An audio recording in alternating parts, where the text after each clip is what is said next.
নতুন ঠিকানায় যাচ্ছেন ফরাসি তারকা ফুটবলার কিলিয়ান এমবাপ্পে। 2017 সালে প্রথম এমবাপ্পেকে নিয়ে আগ্রহ দেখায় রিয়াল মাদ্রিদ।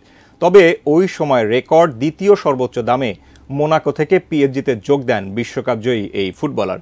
তবে রিয়ালের হয়ে খেলার স্বপ্নটা কখনোই গোপন রাখেননি এমবাপ্পে। সেই স্বপ্ন এবার সত্যি হচ্ছে। তবে শেষ মুহূর্তে এসে একটি তিক্ত অভিজ্ঞতার অভিযোগও এসেছে পিএসজি নিয়ে। তা হলো এমবাপ্পের পারিশ্রমিক আটকে দেয়া।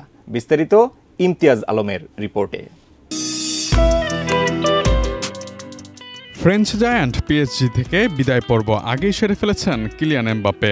তবে এখনও ঘোষণা আসছিল না তার পরবর্তী গন্তব্য কোথায়। আসলে তাকে কোথায় দেখা যাবে তা নিয়ে যতটা না ধোঁয়াশা ছিল, আবার ঠিক ততটাই পরিষ্কার ছিল যে সান্টিয়াগো বার্নাব্যুতে আসছেন তিনি। যদিও এটি এখন আর রহস্য নয়, ফরাসি তারকা যে রিয়াল মাদ্রিদে যাচ্ছেন সেটি এখন সময়ের অপেক্ষা মাত্র। স্প্যানিশ সংবাদ মাধ্যম মার্কা জানিয়েছিল এমবাপ্পে 1 জুলাই রিয়াল মাদ্রিদে যোগ দেবেন। গেল পরশু রাতে উয়েফা চ্যাম্পিয়ন্স লিগ শিরোপা ঘরে তুলেছে কার্লো আনচেলত্তির শিষ্যরা। এর পরদিনই ক্রীড়া সাংবাদিক ফ্যাব্রিজিও রোমানো বলেছেন এমবাপ্পেকে এখন থেকে রিয়াল মাদ্রিদের খেলোয়াড়ই বলা চলে।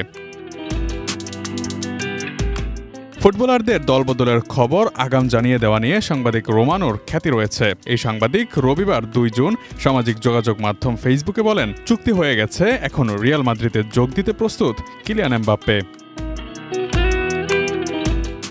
চ্যাম্পিয়ন্স লিগ জেতার পর আগামী সপ্তাহেই এমবাপ্পের সঙ্গে চুক্তি সইয়ের বিষয়টি রিয়াল মাদ্রিদ আনুষ্ঠানিকভাবে জানাবে। এ ব্যাপারে চুক্তিসহ সব ধরনের পদক্ষেপ সম্পন্ন হয়েছে বলেও জানান ফ্যাব্রিজিও রোমানো। তার মতে এখন থেকেই এমবাপ্পেকে রিয়াল মাদ্রিদের খেলোয়াড় হিসেবে বিবেচনা করা যেতে পারে। জুড বেলিংহাম ও ভিনিসিয়াস জুনিয়রের মতো তারকাদের নিয়ে ছন্দে থাকা রিয়াল কয়েক বছর আগের মতো এমবাপ্পেকে দলে টানতে ততটা মরিয়া ভাব দেখায়নি। বিশ্বমানের থার্মিক্স রড, সালাম স্টিল থার্মিক্স, দেশের একমাত্র থার্মিক্স রড।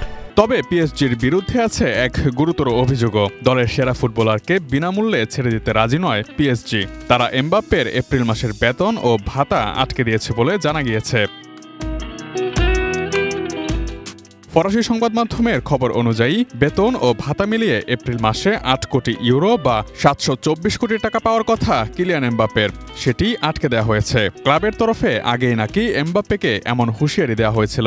এ বিষয়ে এমবাপ্পে বা তার কোনো প্রতিনিধির তরফ থেকে উত্তর মেলেনি এখনো। 30 জুন পিএসজির সঙ্গে চুক্তি শেষ হচ্ছে এমবাপ্পের। 7 বছর পর পিএসজি ছাড়ছেন তিনি। Imtiaz Alam, desk report, ATN news.